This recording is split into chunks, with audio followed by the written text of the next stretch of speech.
Spring Security est le standard de référence pour sécuriser une application Spring Boot. Il gère l'authentification, c'est-à-dire qui vous êtes, et l'autorisation, c'est-à-dire ce que vous avez le droit de faire. Dans cette vidéo, on décortique son fonctionnement interne de A à Z.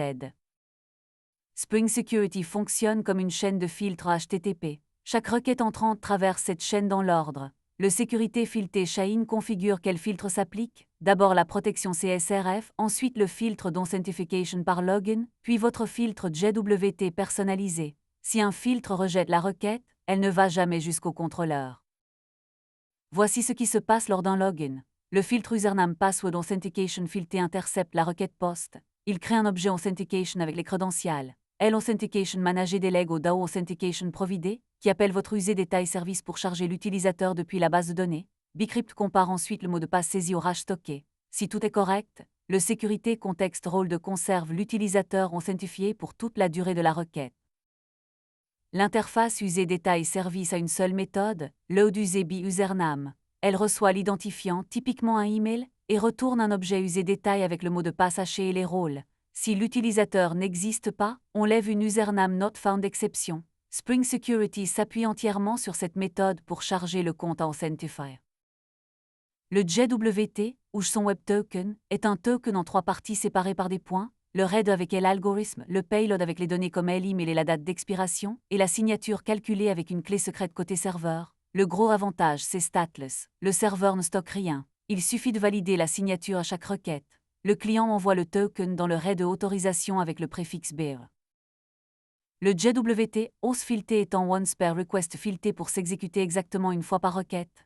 Il lit le RAID de autorisation, extrait le token après le préfixe BR, puis appelle le JWT service pour en extraire le nom d'utilisateur. Si le token est valide, il crée un objet username password authentication token et l'injecte dans le security context role. Spring Security traite alors la requête comme authentifiée. La classe Security Config est le cœur de votre configuration. Le bin Sécurité Filtré Shaheen désactive CSRF pour les API REST, configure la gestion de session en mode stateless, définit les règles d'accès par URL, et enregistre votre filtre JWT avant le filtre d'authentification classique. Le bin password encodé crée un bcrypt password encodé avec une force de 12, ce qui produit environ 250 millisecondes par hash.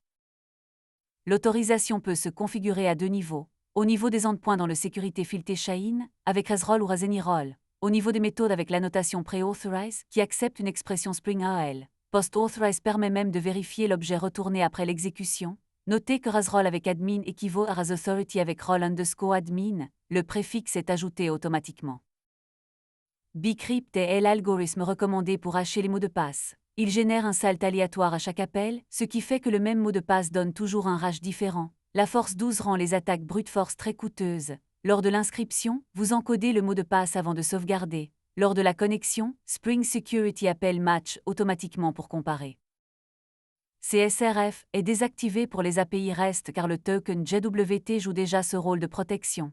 Pour le core, vous déclarez un bin core configuration source qui liste les origines autorisées, les méthodes HTTP et les headers. Enfin, OAuth2 s'intègre en une seule ligne de configuration pour déléguer l'authentification à Google ou GitHub.